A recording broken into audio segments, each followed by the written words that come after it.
तुमुल बताइए, क्या करेंगे आप?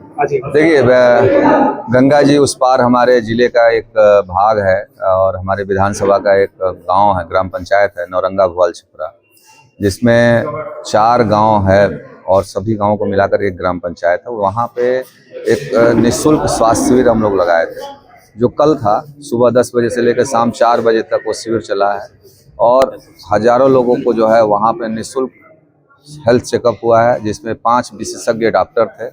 उसमें स्त्री रोग विशेषज्ञ थे, नॉर्मल फिजिशियन, हड्डी रोग, नेत्र परीक्षण के लिए डॉक्टर थे और सारी दवाएं निःशुल्क थी। चश्मा वितरण निःशुल्क था। प्लस वहाँ पे जो मोबाइल हेल्थ यूनिट हम लोग चला रहे हैं, स्वस्थ जीवन एक्सप्रेस, उसका भी वहाँ पे हम लोग लेकर गए थे, उसको भी लेकर गए थे और वहाँ पे सभी लोगों का प्रिवेंटिव हेल्थ चेकअप का कार्यक्रम था। सर जी, सर बात की जाए कहीं ना कहीं नौरंगा गांव बाढ़ आने के बाद जिस तरह कटान होने पर काफी एक अलग गांव माना जा रहा है, वहाँ पे काफी दिक्कतों का सामना करना। देखिए, निस्संदेह उस गांव की भौगोलिक परिस्थिति बहुत कठिन है। कठिन इसलिए है कि मुख्य भूभाग से जुड़ा हुआ नहीं है, बीच में गंगा जी बहती हैं और गंगा जी उस पार जाने के लिए उनके पास कोई साधन नहीं है, कोई पुल नहीं है, स्थायी पुल नहीं है और टेम्प्रोरी पुल बनता है जो बरसात में उसको हटा लिया जाता है, पीपा का पुल जो बनता है।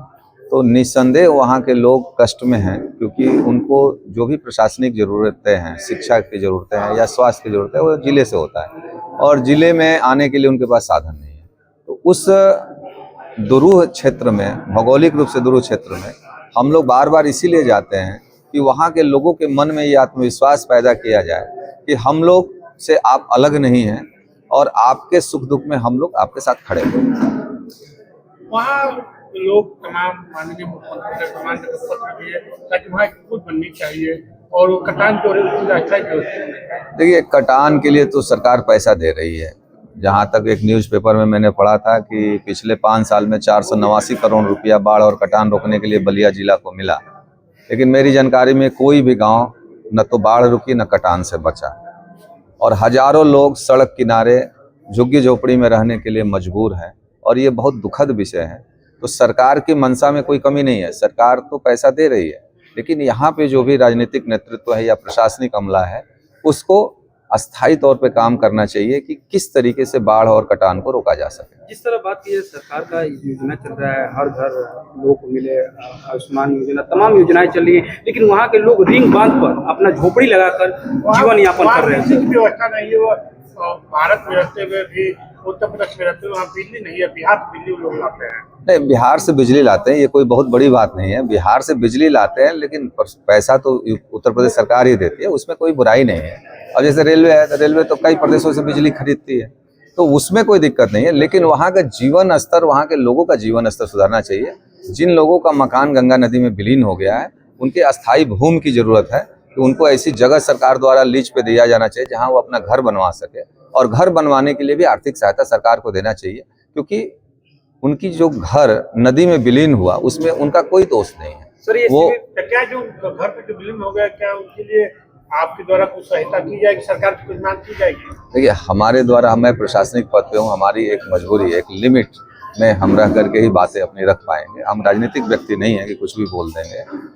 मेरी ये मंशा है कि जो लोग भी अपने जिले के किसी भी कष्टप्रद स्थिति में हैं, उस स्थिति से निकलना चाहिए और उसके लिए जो भी प्रयास करना है, चाहे राजनीतिक नेतृत्व को या प्रशासनिक अमला को, करना चाहिए।